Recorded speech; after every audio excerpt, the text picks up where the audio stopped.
आज हम लोगों को सरफेस केमिस्ट्री का नेक्स्ट पार्ट कोलाइडल स्टेट पढ़ना है। कोलाइडल अवस्था तो क्या होता है, कोलाइडल स्टेट कौन से सब्सटेंस जो होते हैं वो कोलाइडल होते हैं। तो इसके लिए सबसे पहले एक नाम आता है थॉमस ग्राहम।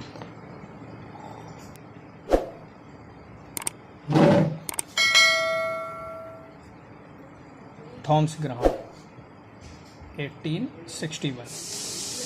तो थॉमस ग्राहम ने एक स्टेटमेंट दिया था कि जो सॉल्युबल सब्सटेंस होते हैं उनको उन्होंने दो भागों में बांटा था।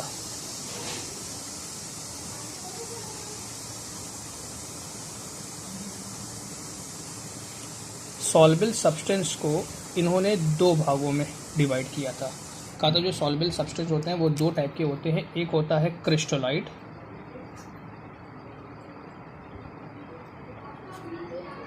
और एक होता है कोलाइडल।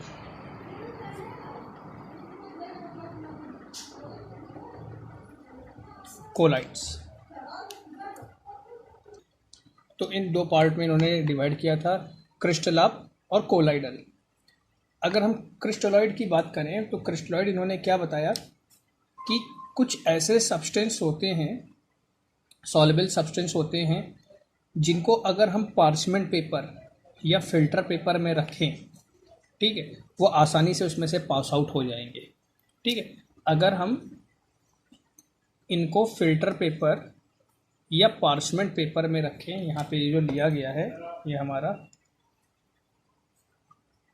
फिल्टर पेपर लिया जाए या इसकी जगह पर हम ले सकते हैं हम पार्चमेंट पेपर।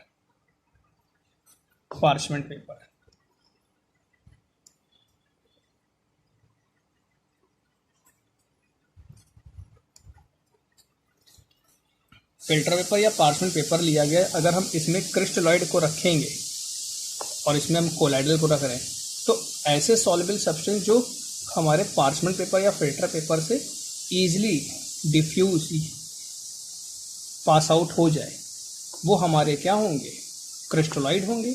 और जो ईजिली पास आउट ना हो पाए वो हमारे क्या हो जाएंगे, कोलाइडल हो जाएंगे। ठीक है, जैसे फिल्टर पेपर है, फिल्टर पेपर को हमने टर्न कर लिया, अब उसमें अगर हम मानो कि हम गोंद को रखेंगे तो उसमें से ईजिली पास आउट नहीं हो पाएगा, तो वो हमारा क्या है, कोलाइडल है। लेकिन जैसे हमने मान लो ट्रू सोल्यूशन ले लिया, हमने ग्लूकोज या यूरिया का सोल्यूशन उसके अंदर रखा तो वो क्या होगा, इजीली पास आउट हो जाएगा, वो हमारा क्या होगा, क्रिस्टलाइड हो जाएगा। तो अगर इसकी डेफिनेशन लिखे तो क्या हो जाएगा, क्रिस्टलाइड में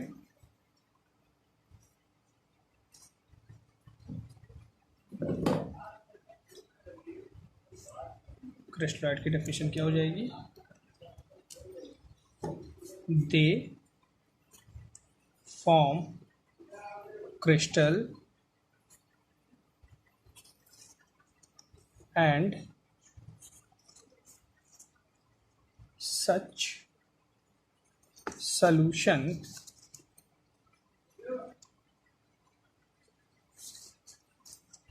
diffuse freely through the filter paper और पार्चमेंट पेपर, ये हमारे क्या होंगे, क्रिस्टलॉइड होंगे। कि ये हमारे क्रिस्टल बनाते हैं। इनको कौन बनाता है, इनको हम क्रिस्टल बनाते हैं, और अगर इनको हम किसी पार्चमेंट पेपर या फिल्टर पेपर में रखेंगे तो उसमें से ईजिली पास आउट हो जाएंगे, आसानी से निष्कासित हो जाएंगे, वो हमारे क्या हो जाएंगे, क्रिस्टलॉइड कहलाएंगे। एग्जाम्पल में हमारे जैसे इसमें हो जाएगा, एग्जाम्पल हो जाएगा हमारा यूरिया और ग्लूकोज सॉल्यूशन। ठीक है, अगर अब बात करें कि कोलाइडल जो मेन हमारा चैप्टर है, इसी को हमको पढ़ना है, कोलाइड्स ये क्या होते हैं, जो हमारे पार्चमेंट पेपर से पास आउट ना हो। तो इसका क्या पॉइंट बन जाएगा, they never formed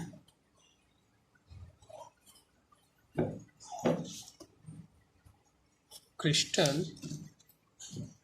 and diffuse from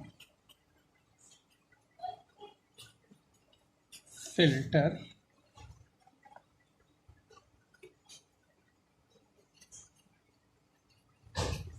paper but not from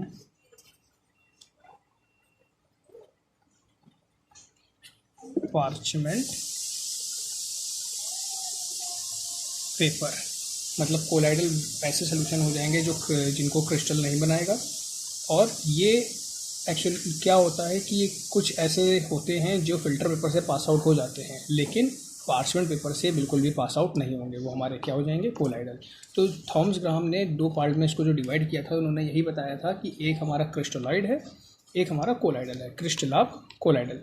क्रिस्टलाब क्या होते हैं, जो फिल्टर और पार्चमेंट दोनों से हमारा क्या होता है, ईजिली पास आउट हो जाएंगे। लेकिन कोलाइडल क्या होगा, जो हमारा इनसे पास आउट नहीं होंगे। कुछ कोलाइडल होते हैं जो हमारे फिल्टर पेपर से पास आउट हो जाएंगे, लेकिन पार्चमेंट पेपर से कोलाइडल हमारा पास आउट नहीं होगा, वो हमारे क्या कहलाएंगे, कोलाइडल कहलाएंगे। अब इसका एग्जाम्पल अगर देख लें तो इसके एग्जाम्पल कौन कौन से हो जाएंगे। इसका एग्जाम्पल हो जाएगा glue, gelatin, starch,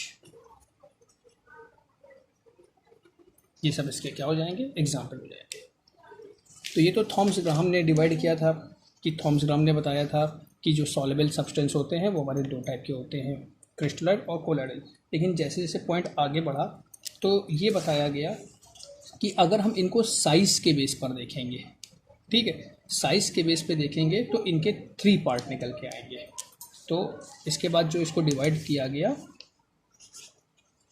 on the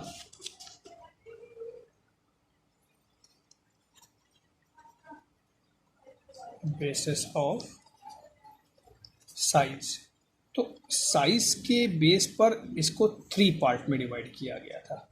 जब साइज की बात हुई थी तो साइज के बेस पर इसको 3 पार्ट में डिवाइड किया गया था। वो 3 पार्ट कौन कौन से थे,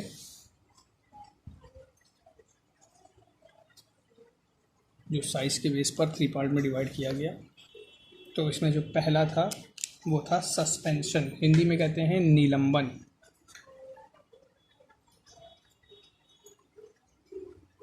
सस्पेंशन, निलंबन। नेक्स्ट था हमारा colloidal solution.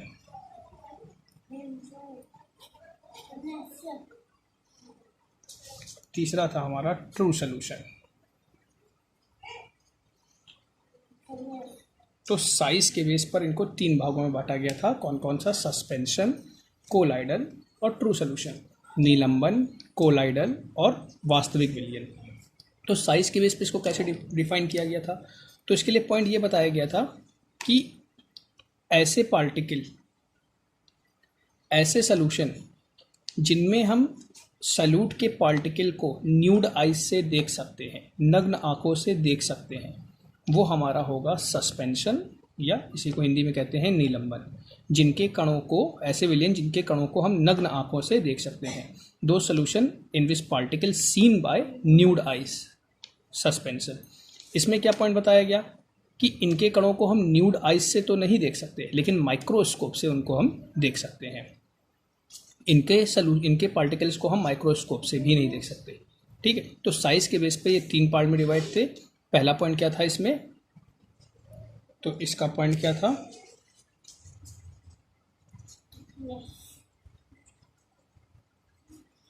Particle seen by nude eyes, इनके पार्टिकल्स को हम न्यूड आइज से देख सकते हैं। इसका पॉइंट क्या था, not seen by nude eyes but seen by microscope.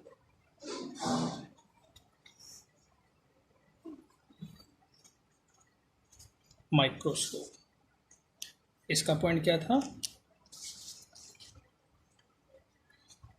Not seen by microscope. ठीक है, इनके कणों को हम नग्न आँखों से देख सकते हैं। जैसे मान लो कि हमने एक गिलास पानी लिया, उसमें बालू डाल दी, सैंड डाल दिया, तो उसके पार्टिकल्स हमको दिखेंगे, तो वो हमारा क्या हो जाएगा? सस्पेंशन है, निलंबन है, जिनके कणों को हम नग्न आँखों से तो ना देख सकें परंतु माइक्रोस्कोप से देख सकें। जैसे गोंद होता है, अगर हम उसको न्यूड आइज से देखेंगे तो वो दिखेगा कि हमको वो एकदम मिक्स हुआ है, ठीक है। लेकिन अगर हम उसको माइक्रोस्कोप में देखेंगे तो वो इस टाइप में हमको दिखेगा, मीन सोल्यूशन अलग दिखेगा, पार्टिकल्स इस तरह से अलग दिखेंगे। तो इनको माइक्रोस्कोप से देख पा रहे हैं, तो ये हमारा क्या हो गया? कोलाइडल। जिनको हम माइक्रोस्कोप से भी नहीं देख पाए, अब हमने मान लो कि वाटर लिया, वाटर में हमने मिला दिया, सॉल्ट मिला दिया, ठीक है, तो इनके पार्टिकल्स को हम जो नॉर्मल माइक्रोस्कोप होता है उससे नहीं देख सकते, तो ये हमारा क्या हो जाएगा? True solution. अब अगर इसकी साइज़ की बात करें तो इसका साइज़ क्या होता है? तो साइज़ के लिए आप लोग एक पॉइंट याद रखिएगा। साइज़ के लिए एक नंबर है 355/778, ये इसका साइज़ का पॉइंट है। साइज़ का क्या पॉइंट हो जाएगा देखते हैं। तो इनके अगर साइज़ की बात करें तो ये हो जाएगा 10⁻³ to 10⁻⁵ centimetre, 10⁻⁵ to 10⁻⁷ centimetre, 10⁻⁷ to 10⁻⁸ centimetre, ये इसका साइज हो जाएगा। यही बताया नंबर 355/778। अगर इसी को हम एंगस्ट्रॉम में शो करें तो जो सस्पेंशन का साइज़ होगा वो 2000 एंगस्ट्रॉन से लार्जर होगा। कोलाइडल 10 to 2000 एंगस्ट्रॉन होगा, और इसका जो साइज़ होगा 10 एंगस्ट्रॉन से स्मॉल होगा। ठीक है, तो ये तो हमारे हो गए साइज़ की बात। ठीक है, तो ये तो हमारे साइज़ के बेस पे हमारे ये 3 टाइप्स के हो गए। ठीक है, अब अगर एक पॉइंट की और बात करें तो जो सस्पेंशन होता है वो हमारा कैसा होता है? हेट्रोजीनियस होता है।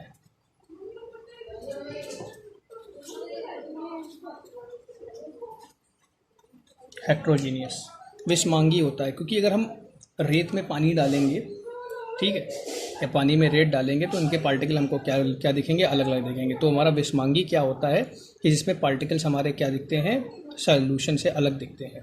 ठीक है, सॉल्यूट अलग, सॉल्वेंट अलग, जब मिलते नहीं है तो हमारा हेट्रोजीनियस होता है। ये आप लोगों को पीछे भी बताया गया था। अब बात करें कोलाइडल की, तो इसमें हमारा ऑब्जेक्टिव क्वेश्चन भी बनता है कि कोलाइडल हमारा कैसा होता है? होमोजीनियस होता है कि हेट्रोजीनियस होता है? समांगी होता है कि विषमांगी होता है? तो देखो, जैसे गोंद होता है, अगर हम गोंद को देखेंगे तो ऐसा लगेगा कि वो आपस में मिक्स है पूरी तरह से, लेकिन जब उसको माइक्रोस्कोप में देखेंगे तो माइक्रोस्कोप में हमको क्या दिख रहा है? उसके पार्टिकल्स अलग दिख रहे हैं। तो देखने में हमारा समांगी है, लेकिन माइक्रोस्कोप में एक ऐसा व्यवहार शो कर रहा है विषमांगी का। तो एक्चुअल में ये हमारा क्या होगा? ये भी हमारा हेट्रोजीनियस होगा।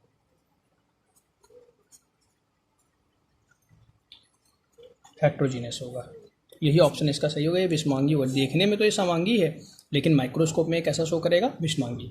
इसकी बात करें तो ये हमारा कैसा होता है? ये हमारा होमोजीनियस होता है।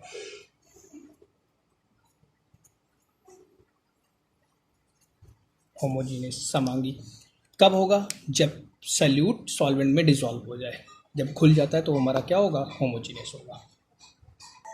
इन सब के तो एग्जाम्पल आप लोगों को पीछे बता ही चुके हैं। इसका एग्जाम्पल क्या हो जाएगा? जैसे अभी बताया, सैंड एंड वाटर, ये इसका एग्जाम्पल हो जाएगा। आगे इसमें जो हमारा कोलाइडल होता है, कोलाइडल में बताई जाती हैं 2 चीज़ें होती हैं। एक होता है डिस्पर्स फेस और एक डिस्पर्शन मीडियम। डिस्पर्स फेस और डिस्पर्शन मीडियम, इसे कहते हैं परिक्षेत्र प्रवस्था, परिक्षेपण माध्यम। ये 2 चीज़ें कोलाइडल में ही होती है। कई बार ये भी क्वेश्चन पूछा जाता है कि ये परिक्षेत्र प्रवस्था, परिक्षेपण माध्यम क्या होता है, डिस्पर्स फेस और डिस्पर्स मीडियम क्या होता है। तो सिंपल सी चीज़, कोलाइडल में पार्टिकल्स प्रेजेंट होते हैं, कोलाइडल में पार्टिकल्स प्रेजेंट होते हैं। तो ये जो पार्टिकल्स हो जाएंगे ये हो गया डिस्पर्स फेस, और पार्टिकल जिसमें प्रेजेंट होंगे वो हो जाएगा डिस्पर्शन मीडियम। ठीक है, तो पॉइंट क्या बन जाएगा, in colloidal present particles are called disperse phase and particle present those medium called disperse medium. Colloidal में उपस्थित कण परिक्षेत्र प्रावस्था कहलाते हैं तथा यह कण जिसमें उपस्थित होते हैं उसे हम क्या कहते हैं, परिक्षेपण माध्यम। फॉर एग्जाम्पल रूम है, तो रूम में हम लोग बैठे हैं, ठीक है, तो जो रूम में जो हमारा रूम हो गया वो हो गया डिस्पर्स मीडियम, और रूम में जो हम लोग हैं वो हम क्या हो जाएंगे, डिस्पर्स फेस, परिक्षेत्र प्रावस्था हो जाएगा, क्योंकि रूम में हम लोग प्रेजेंट है ना, इसी तरह देखो पार्टिकल्स इसमें मीडियम में प्रेजेंट है, तो ये पार्टिकल्स हो गया डिस्पर्स फेस और ये क्या हो गया, डिस्पर्स मीडियम। तो इसकी डेफिनेशन आप लोग लिख लीजिएगा, in colloidal present particle are called disperse phase and particle present those medium called disperse medium. Colloidal में उपस्थित कण परिक्षेत्र प्रावस्था कहलाते हैं, यह कण जिसमें उपस्थित होते हैं उसे हम परिक्षेपण माध्यम कहते हैं। ये भी कह सकते हैं small fraction known as disperse. अब इसमें से कम छोटा कौन होगा, यही पार्टिकल से छोटे होंगे, तो small fraction called disperse face, और जो ये फेस जिसमें प्रेजेंट है वो हमारा क्या हो जाएगा, डिस्पर्स मीडियम हो जाएगा। ठीक है, नेक्स्ट क्लास में हम लोग इसे क्लासिफिकेशन की बात करेंगे कि कितने टाइप्स के हमारे कोलाइडल होते हैं, लायोफिलिक लायोफोबिक की बात की जाएगी।